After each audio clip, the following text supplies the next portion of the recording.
Good morning, everyone. Very warm welcome to everyone who is watching the video. In today's video, we will discuss about the most neglected and taken for granted part of the UPSC preparation, that is about the CSAT. Now, why is this the most taken for granted part of the preparation? All of you know that all of us thinks that we are born mathematician. We will be able to somehow manage, because why? It's a qualifying paper. Now that is where the person falls in the trap, falls in the pit when the paper comes. तब हमारा सत्य से, सच्चाई से सामना होता है कि ये हो क्या गया है हमारे साथ. So in order to avoid such a situation, we will, or I will guide you as to how to prepare for the CSAT exam and what are the things which we should keep in mind when we go for the exam. The first thing that we have to get out of our mind is that it's a qualifying paper. It's a trap in itself. Everyone keeps on saying, oh, it's a qualifying paper, ये तो हो ही जाएगा, ये तो हम manage कर ही लेंगे. It is never gonna happen. It usually doesn't happen for the people, because whenever the paper comes, the paper level with time, if you have analyzed the previous year papers, the paper pattern or the paper, the level of questions is certainly getting tougher and tougher day by day. So please just get this thing out of the mind that it's a qualifying paper. 33% we will anyhow get it. No, when it comes to solving the paper over there in exam, नहीं हो पाता है भाई, नहीं हो पाता है वहां पे जाके. So first is get this, it's a qualifying paper, out of your mind, and then start preparing the way. With that sincerity and dexterity, you prepare for the other GS subjects like polity, history, geography. Please prepare, please put in sincere efforts for this paper as well. It's a humble request. The level of the paper is getting tougher and tougher with years, so just don't take it for granted one. The next thing is, practice makes a man perfect.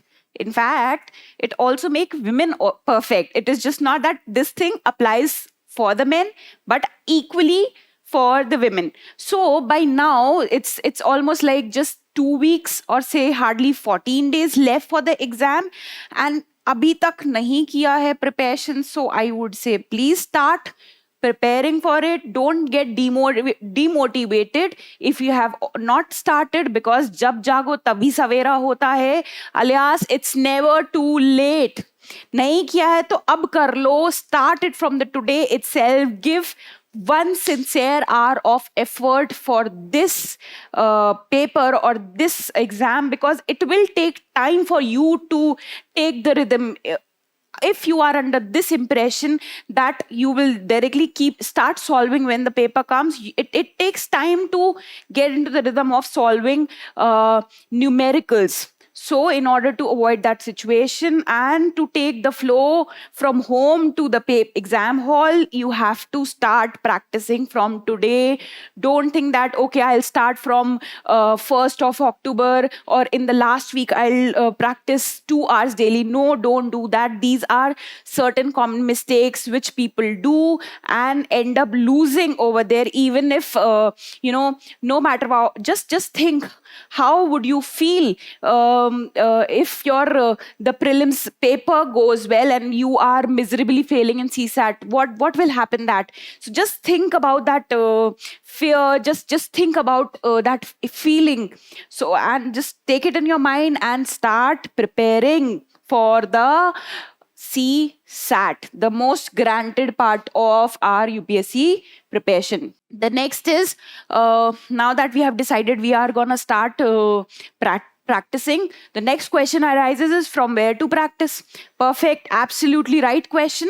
So in case if you don't want to spend on books, or if you have not purchased it yet, right, what you can do is just pick up the previous year question papers, start practicing. All you need to know, see, the paper is actually the elementary level of maths and logical reasoning and DI.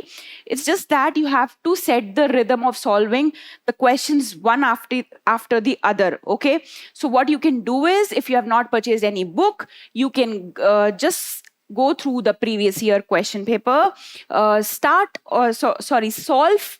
one paper every day, and you will be easily prepared. That sort of preparation is actually sufficient for the exam. But when you are poor, some people are actually, little on the weaker side. I would not say poor, little on the weaker side when it comes to maths, because this is something most of students fear. Even I used to be scared with this subject, maths.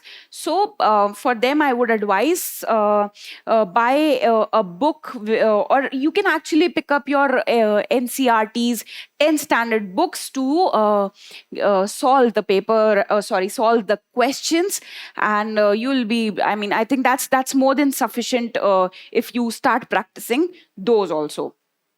The next hack is when you see the paper first. Okay, now that is something very serious, and you should take note of it, that as soon as paper comes, no, you should first skim through the paper, and in the first reading of the paper only, you should be able to gauge as to what questions you will be attempting in the first go. That is, I would say, the low hanging fruits.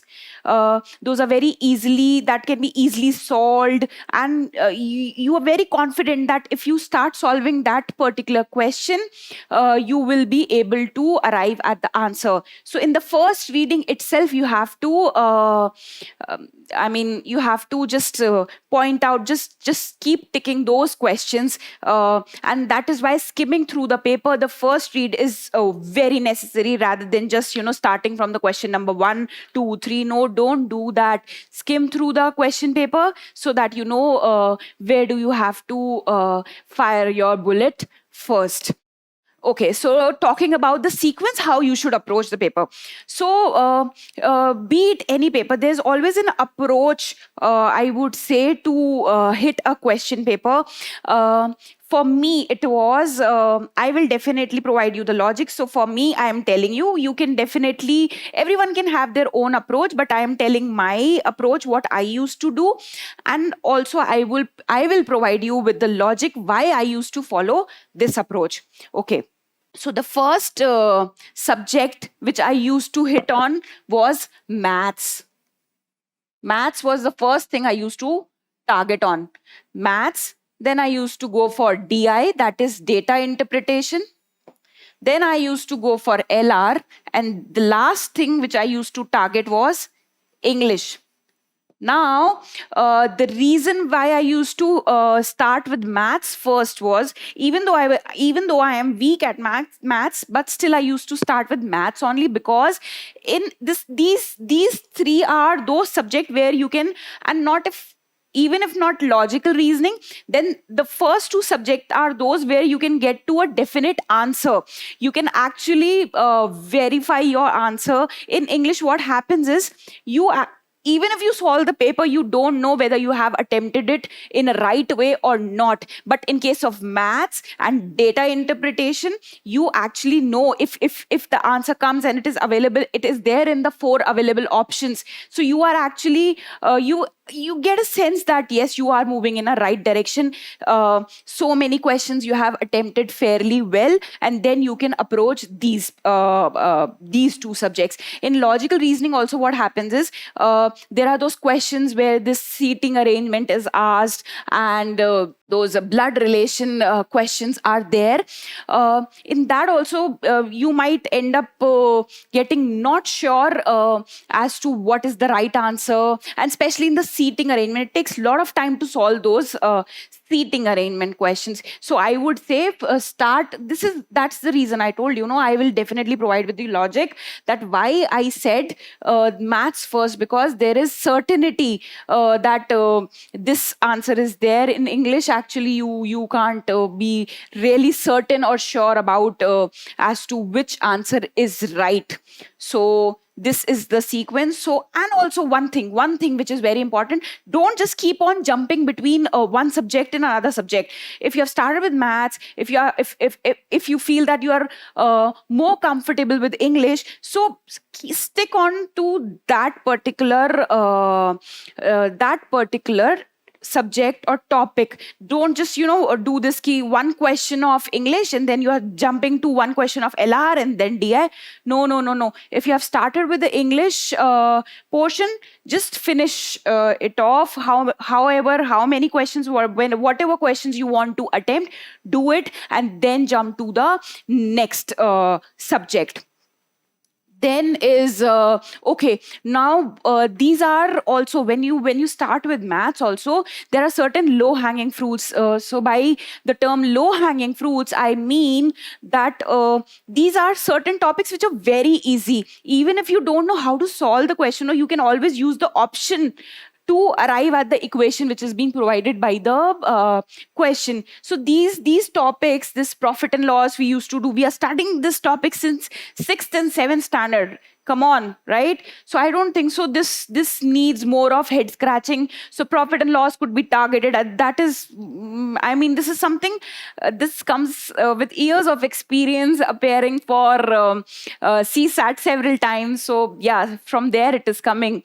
So profit and loss, speed, distance, time and work, so easy questions are there.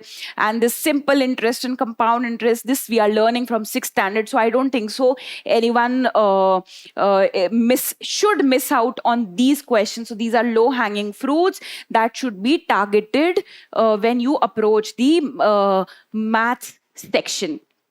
Now moving on to the English part. In this, so there are mix of questions in English. Also, there is assumption, there is inferences. So I would say avoid until unless you're very sure. Okay, until unless you are very sure, don't go for the questions where there is inference, where there is assumptions being asked. Okay, because again, that is a little bit subjective. And maths, that is why I told key target all those topics where there's objective answers. This could be subjective. What is right from my point of view could be wrong from the answer, the examiner or the paper setter's point of view. So that is why stick to maths, LRDI. And when you are approaching English, then start with these topics. Crucial message, what is the message being the author wanted to provide, and the implication, what could have been the implication. These are such questions that has been asked in the paper. Now cost benefit analysis. Now what is this cost benefit analysis in the paper? Okay, now to all of those who have not started practicing the questions, or those who have started but have not gone through the previous year question papers, so one tip for them is that see what is there in the question paper. There are certain questions which have certain parts. For example, reading comprehension is there, data interpretation is there, the questions of seating arrangement and logical reasoning part. So what happens is there's a paragraph and there are 5 sub questions asked to it. Now these questions actually, if you see, so what you have to do is you just have to read one question and you are able to solve or attempt 5 multiple questions by reading just one single paragraph. So I would say target those questions first, where you, by reading one question, you are able to answer 5 multiple answers, rather than going for those questions where you have to read one question and only one thing could be answered. So that is the cost benefit analysis, and this should be applied when less time is left and you are not sure that you have attempted sufficient number of questions. So that time you should quickly change your gears and move to this approach, that is cost benefit analysis, by going or attempting those questions by reading one question you can attempt 5 multiple answers. So that is what is cost benefit analysis. Next is carry a wristwatch. I think this is something inevitable. You should carry a watch in the GS paper as well. But if you're not carrying there, it's a blunder itself. But if you're not carrying there, then please please carry it for the CSAT paper, because it is all about the time management. And actually, if you see this same thing applies to the GS paper as well. It is all about the time management. You should know how much time you have to give to a particular question and how much time is left and how much time you have to cover a particular portion. You cannot afford to devote 1 hour to just English or just maths. You should actually divide the time that, okay, if I'm not able to crack maths, if you get a hand that the questions that are being asked in maths are little tough, on the tough side, so I should just spend 20 minutes, and if in 20 minutes I get a feel that it's not gonna work, you should quickly jump to the other subject. It could be LRDI English, as per your convenience and as per your confidence or frame of mind, whatever you want to approach. Okay, so and all of that you would be able to do only and only when you are wearing a watch in the exam hall.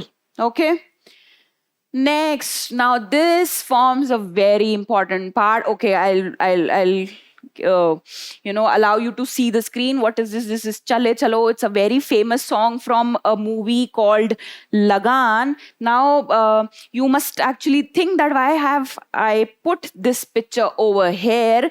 The reason here is that most of us, what we do in exam, we take it on our ego, especially the people from mathematics biradari, mathematics background, the science students, and also the, I should not say engineers. What they do is, ये मेरे से कैसे नहीं होगा, ये तो मैं करूंगा. Nahi, you don't have to do that. You don't have to prove yourself that I, being an engineer or a student from maths or stats background, I have to do this. No, we don't have to prove it to anyone. All we have to do is to clear this paper. Our single sole agenda should be crack this qualifying paper. Right? So don't take it to ego. And this actually applies to those students from the English literature background, English honors. Oh, please don't take it to your heart over there. You can come back and revise or reskill yourself. But in the paper, if you think that the answer, you're not able to come at the answer, you're not sure about the answer, just forget it. Just keep moving.